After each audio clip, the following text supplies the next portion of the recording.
dog needs some kibble in his diet for teeth and gum health.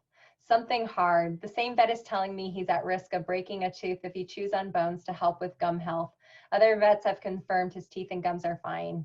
Okay, Vicki, I love this question, by the way. So, because it's so common. And one of the things is that, guess what? Dry food doesn't fix teeth. We actually did a social media post on this the other day, so I'm super happy that you brought it up. There's actually studies that show that it actually changes the oral microbiome and the sugars in dry foods. So remember I said the kibble foods are usually high carb. This means high sugar. And what does sugar do? It feeds the bacteria in the mouth. And how often are pets actually chewing their food? They don't. Like they chew it a little bit and then they swallow, but there's not enough abrasive action happening to break off the tartar on their teeth. Bones, yes, they can cause teeth fractures. However, they work amazing at cleaning pets' teeth. I don't like using antlers. I feel like they're too hard, and I see animals break or fracture their teeth like more frequently with antlers.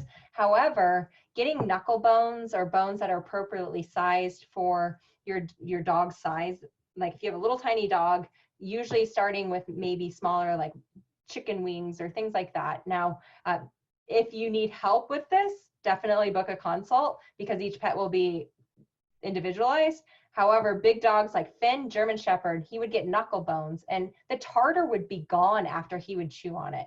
Yes, he was more prone to like a slab fracture where the enamel like shears off. I knew that.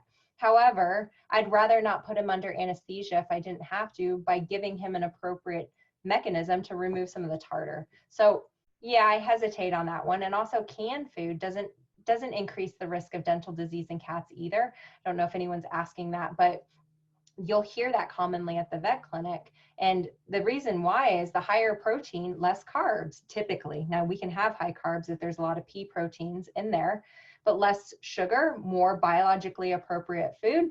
The microbiome, the oral biome is happier. And so you're going to have less dental disease potentially. Not always, but usually.